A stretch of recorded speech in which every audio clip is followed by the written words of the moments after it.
E se o nosso próprio DNA guardasse a chave para entender uma catástrofe global que aconteceu num passado bem recente? Pois é, vamos mergulhar numa teoria que conecta a nossa genética a um evento que pode simplesmente ter mudado tudo. A proposta aqui é bem ousada, sabe? É um modelo científico que sugere que o nosso código genético foi alterado de uma forma assim drástica por um evento que aconteceu aqui na Terra e não faz tanto tempo assim. Bom, toda boa história de detetive começa com um mistério, né? E o nosso começa no nível genético. Existe uma anomalia, uma coisa bem esquisita, um pico de mutações que foi encontrado no DNA de praticamente todos os seres vivos. E o mais interessante é que ele aponta para um período muito, mas muito específico da nossa história. O que a teoria argumenta é que isso não foi aquela evolução lenta, gradual, que a gente está acostumado a pensar. Não, foi uma explosão, de repente, uma avalanche de mudanças genéticas. A pergunta que fica é, por que tantas espécies mudaram tanto e tão rápido, tudo ao mesmo tempo? E o que deixa tudo mais intrigante é o quando isso aconteceu. Os dados genômicos indicam uma janela de tempo muito, muito apertada na nossa história recente.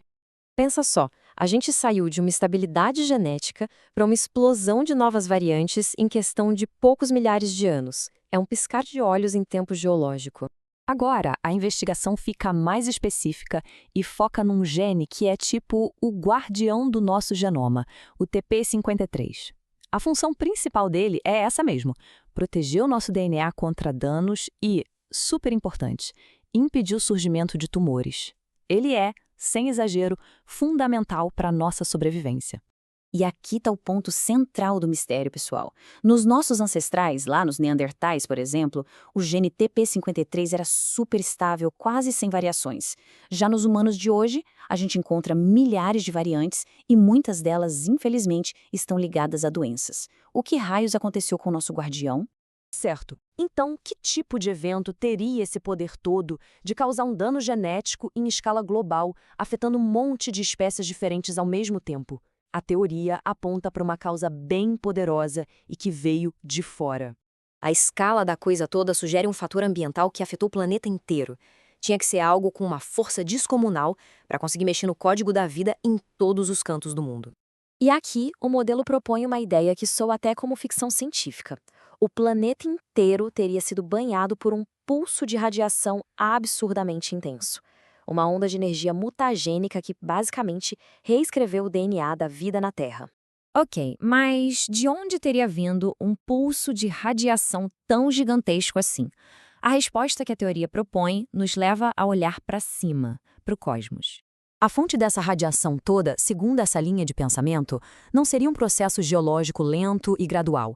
Seria algo muito mais rápido e violento, impactos catastróficos de asteroides.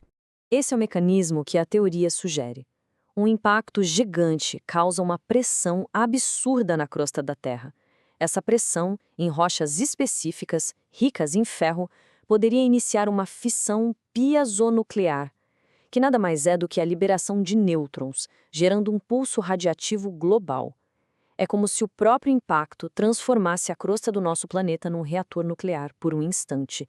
E é aqui que as implicações ficam gigantescas. Porque se as taxas de decaimento radioativo podem ser alteradas por esses eventos, então os relógios que a gente usa para datar fósseis e rochas podem ter sido simplesmente zerados. Isso mexe com a base de como a gente mede o tempo profundo.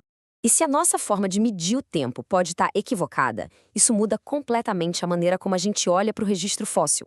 E nos leva a outro mistério que intriga os cientistas: a incrível preservação de alguns desses fósseis. A fonte desse material destaca um quebra-cabeça enorme. Como é que tecidos moles, que deveriam se decompor super rápido, são encontrados em fósseis que supostamente têm milhões de anos? O modelo padrão da geologia tem dificuldade para explicar isso. O que essa teoria diz é que essas descobertas não são só exceções raras, 1 em 1 milhão. Elas seriam a prova de um soterramento muito rápido e recente, algo que bate com a ideia de uma catástrofe global.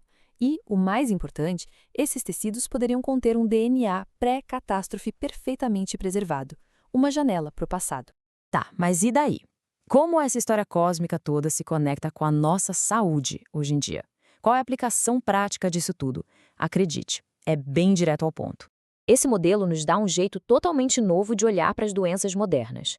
Talvez elas não sejam só erros genéticos aleatórios que acontecem, mas sim as cicatrizes, os ecos de um trauma genético que a nossa espécie inteira sofreu num passado não tão distante. E aqui entra a parte mais revolucionária.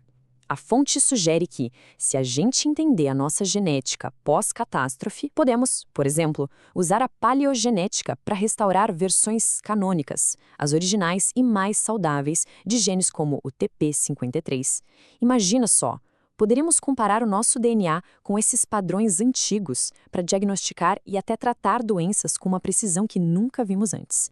No fim das contas, esse modelo audacioso conecta genética, geologia e física para reescrever a nossa história recente e nos deixa com uma pergunta fundamental, que vai direto na nossa identidade. Será que somos os sobreviventes de uma catástrofe genética, carregando as marcas de um passado esquecido no nosso próprio DNA?